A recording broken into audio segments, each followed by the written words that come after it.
À 2 heures du matin, sur une autoroute déserte, un géant de 86 kilos était allongé dans le noir. Pas de collier. Pas de maître. Personne. Un English Mastiff, une race créée pour protéger les rois abandonnés comme s'ils ne valaient rien. Ce chien s'appelait Jess. Et 42 jours plus tard, il allait sauver une vie que personne n'aurait pu anticiper, pas même lui. Mark avait passé 16 ans à sauver des chiens. Il avait vu des blessures, de la peur, de la trahison. Mais quand ses phares ont éclairé cette masse sombre au milieu de la route, quelque chose dans sa poitrine s'est serré d'une manière différente. C'était un English Mastiff. Massif. Immobile. Les yeux ouverts, mais vides, comme si la lumière en lui s'était éteinte bien avant cette nuit. Il pesait 190 livres, soit 86 kg.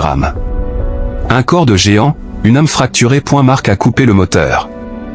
Il a ouvert la portière lentement, les mains visibles, le corps embillé de tout ce qu'on apprend après des années sur le terrain. Mais Jess ne l'a pas regardé. Il regardait le vide. Ce n'est pas un chien agressif, s'est dit Mark. C'est un chien qui a décidé d'arrêter de croire. Jess a refusé d'entrer par la porte principale. Mark a dû laisser la porte de service ouverte pendant 40 minutes, assis dehors dans le froid, sans le regarder directement, sans faire un geste. Et finalement, lentement, une patte. Puis 2. Puis le reste. Il s'est installé dans le coin le plus sombre du garage et n'a pas bougé de la nuit. Sarah a fermé les yeux un instant. 3 fois. 3 fois, cet animal avait cru être en sécurité. 3 fois, on lui avait prouvé le contraire. Comment un être vivant est-il censé faire confiance après ça? Ils ne lui avaient pas dit. Ils avaient dit à Maya qu'il y avait un grand chien qui avait besoin de calme. Et Maya, à 5 ans, curiosité infinie, avait simplement hoché la tête, pris son livre de comptes, et s'était assise à même le sol du garage. À exactement 90 cm de Jess. Sans un mot. Mark observait depuis le couloir, la main sur l'encadrement de la porte, prêt à intervenir. 1 minute. 5 minutes. Jess n'avait pas bougé, mais ses yeux s'étaient lentement tournés vers la petite fille. Elle tournait ses pages sans le regarder. Elle chantonnait quelque chose, tout doucement. Une comptine. Incompréhensible. Apaisante.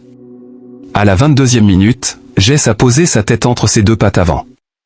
Pas un geste vers Maya. Pas encore. Mais pour la première fois depuis son arrivée, ce n'était plus un chien qui attendait de mourir. C'était un chien qui se demandait peut-être si ça valait la peine de rester. Semaine 1.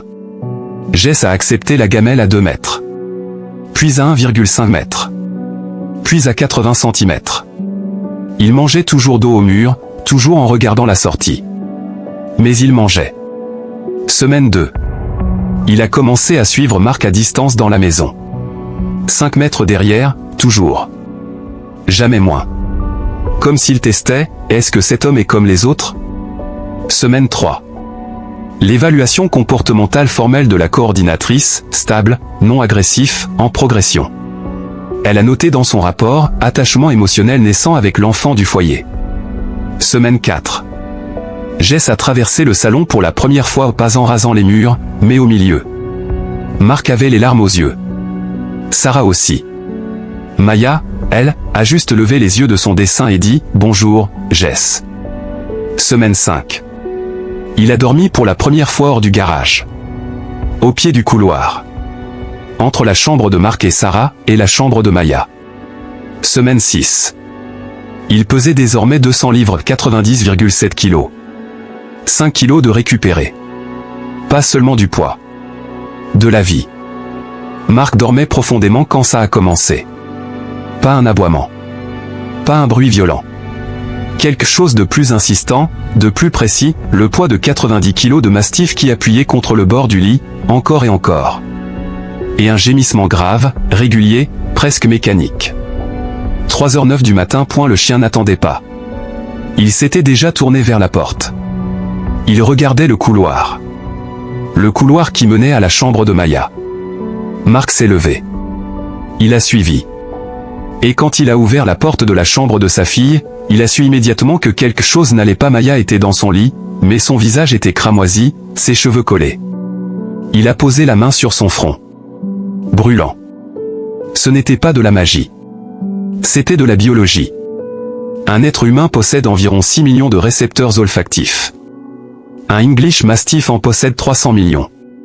50 fois plus. Quand le corps de Maya avait commencé à développer sa fièvre progressivement, dans les heures précédentes son organisme avait libéré des composés organiques volatiles, COV, dans l'air expiré, dans la transpiration, dans son souffle.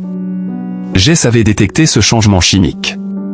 Il avait suivi l'évolution pendant des heures, en silence, depuis son poste dans le couloir. Et quand la température avait franchi un seuil que son instinct identifiait comme critique, il avait agi. Pas parce qu'on lui avait appris. Pas parce qu'il était entraîné à détecter les maladies.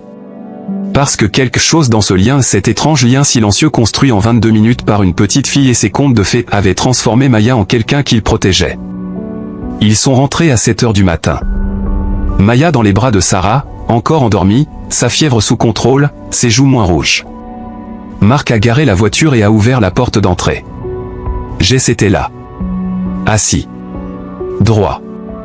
À exactement 30 cm de la porte. Comme un gardien. Comme s'il n'avait pas bougé depuis qu'ils étaient partis. Peut-être qu'il n'avait pas bougé. Marc a regardé ce chien que 3 familles avaient rendu, ce chien qu'on avait trouvé comme un déchet sur une autoroute à 2 heures du matin et quelque chose s'est brisé dans sa poitrine d'une manière qui faisait du bien. Point de mots. Mais Jess avait attendu toute sa vie pour les entendre de cette façon-là, pas comme une récompense, mais comme une vérité. Sa grande tête s'est posée sur l'épaule de Marc. Et pour la première fois en 42 jours, en des mois, peut-être des années, Jess a fermé les yeux sans surveiller la sortie. Il y a des histoires qu'on raconte parce qu'elles sont belles. Et il y a des histoires qu'on raconte parce qu'elles sont vraies, et que la vérité est parfois plus bouleversante que tout ce qu'on pourrait inventer. Jess n'est pas un héros de film. Il ne portait pas de cape. Il n'avait pas reçu de formation spéciale. Il était un chien abandonné, brisé, qui avait décidé dans l'espace étrange d'une petite fille de 5 ans et de ses silences que peut-être ce monde valait encore quelque chose. Et cette décision, ce soir du jour 42, a peut-être sauvé Maya. Et sa maîtresse a souri. Elle a pensé que c'était la chose la plus simple et la plus profonde qu'un enfant de 5 ans puisse dire. Elle avait raison.